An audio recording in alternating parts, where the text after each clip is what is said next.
Bismillahirrahmanirrahim. Bismillahirrahmanirrahim. Assalamualaikum warahmatullahi wabarakatuh. Alhamdulillahilladzi ja'ala ma fis samawati wa ma fil ardh. Wa ihtilafil laili wan nahar wa syamsi wal qamar limustaqarri laha. Asyhadu an la ilaha illallah wahdahu la syarikalah wa asyhadu anna Muhammadan abduhu wa rasuluh. Arsalahu bil haqqi basyira wa nadhira. Wa sallallahu ala Muhammad wa ala alihi wa sahbihi wa sallimu taslima amma ba'd.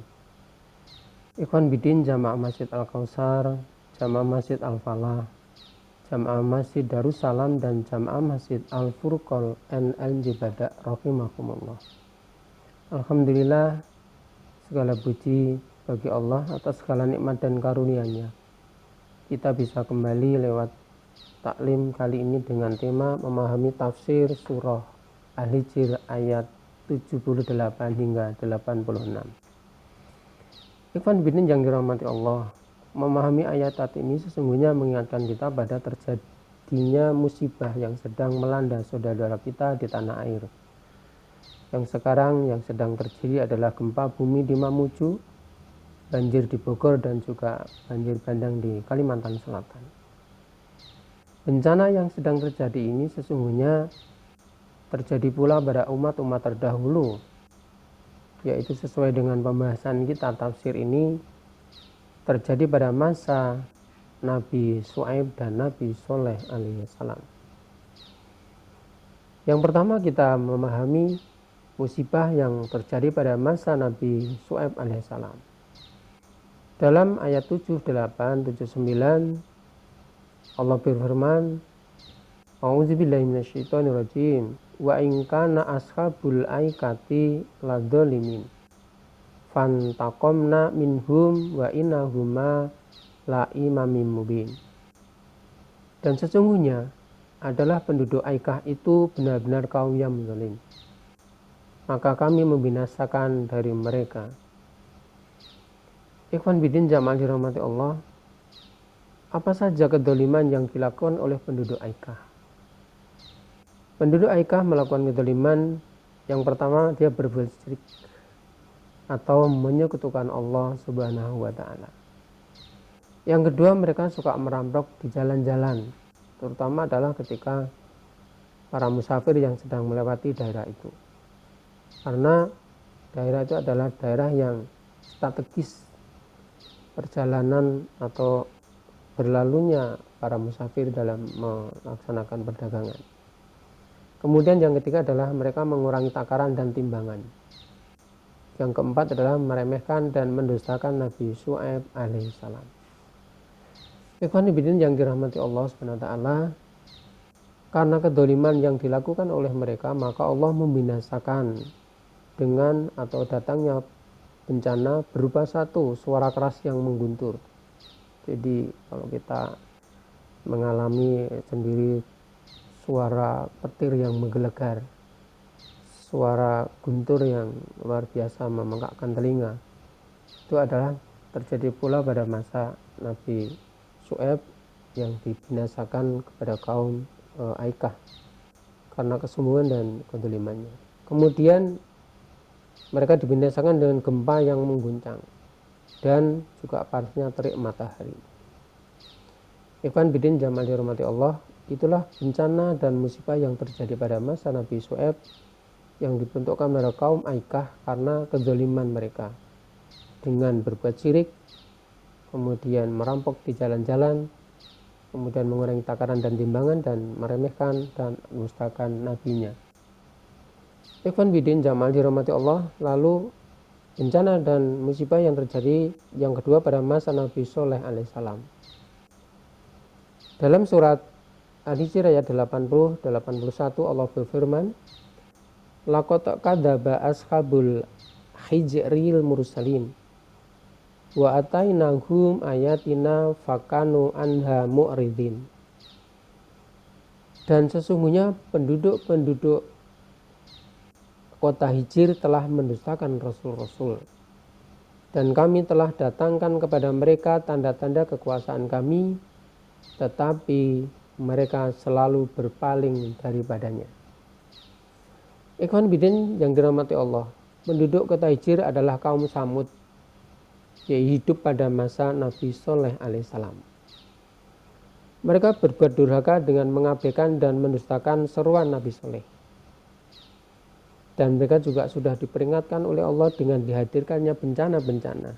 Tetapi mereka tetap tidak mau peduli dengan peringatan bencana yang didatangkan oleh Allah pada mereka. Bahkan pernah suatu saat mereka melakukan pelanggaran yang sangat berat. Ketika Nabi Soleh diberikan mukjizat dengan seekor lembu yang keluar dari sebuah batu. Dan lembu itu merupakan kekuatan dan keajaiban atau kemuliaan bagi Nabi Soleh. Dan Nabi Soleh berpesan kepada penduduk Samud bahwa janganlah mengganggu lembu ini, biarkanlah mereka hidup. Tetapi mereka tidak saja mengganggu, justru mereka membunuh dari seekor lembu yang dilarang oleh Nabi Soleh tersebut. Begitu juga mereka untuk melakukan rasa aman, dia membuat rumah-rumah, memahat batu-batu di gunung untuk didiami agar mereka dia merasa aman dari musibah atau bencana yang diperingatkan pada mereka. Ikhwan bidin jamaah dirahmati Allah.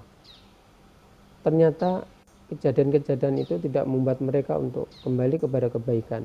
Justru mereka semakin sombong, bahkan menantang Nabi Soleh untuk mendatangkan azab kepada kaum Samud.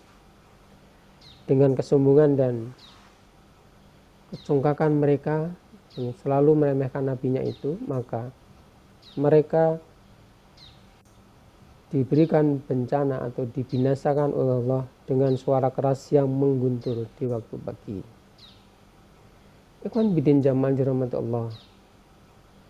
Datangnya bencana pada masa sekarang sesungguhnya penyebabnya hampir sama dengan masa umat terdahulu. Apa saja itu?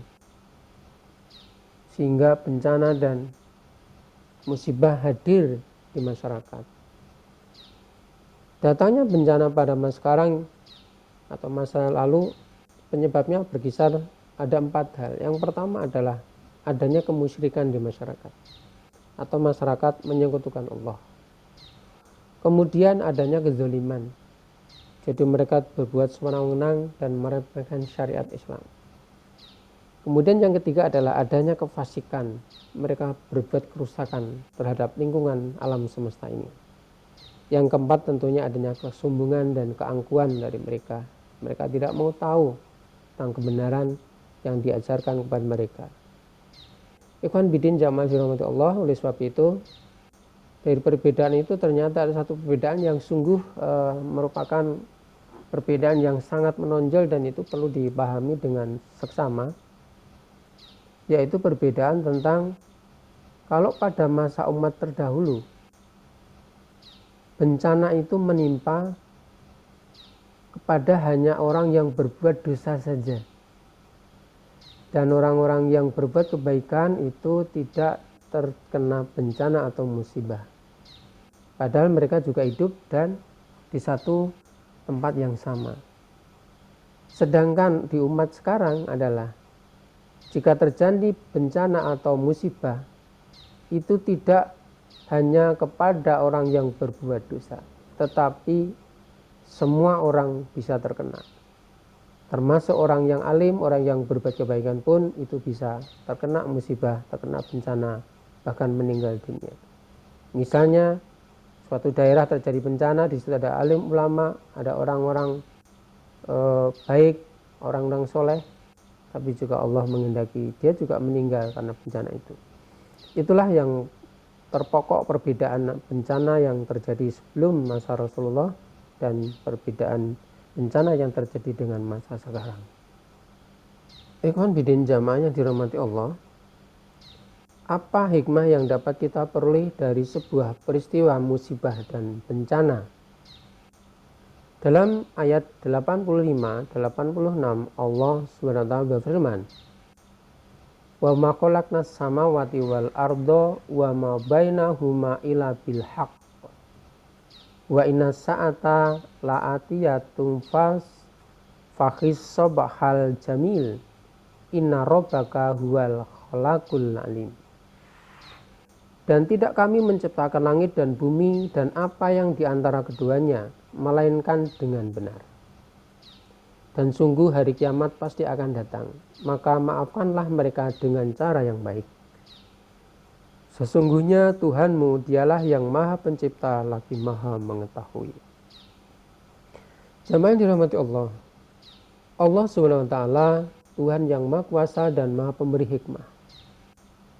Dan dia maha berkehendak dengan benar dan adil terhadap seluruh makhluknya. Maka ada hikmah yang dapat kita peroleh bila terjadi bencana dan musibah. Hikmah itu adalah antara lain satu, bagi orang yang selamat ketika terjadi bencana, artinya dia tidak meninggal dunia, maka bencana itu merupakan peringatan dan cobaan atau ujian bagi mereka yang masih hidup, agar mereka berhenti dari perbuatan dosa dan dia mau berbuat kebaikan. Dalam surah Al-Baqarah ayat 155 Allah berfirman, A'udzubillahi minasyaitonirrajim. Walanabluwanakum bisyai'im minal khawfi wal ju' wa naqsim minal amwali wan anfusi was samarat wa basyirus sabirin. Dan sungguh akan kami berikan cobaan kepadamu dengan sedikit ketakutan, kelaparan, kekurangan harta, jiwa dan buah-buahan.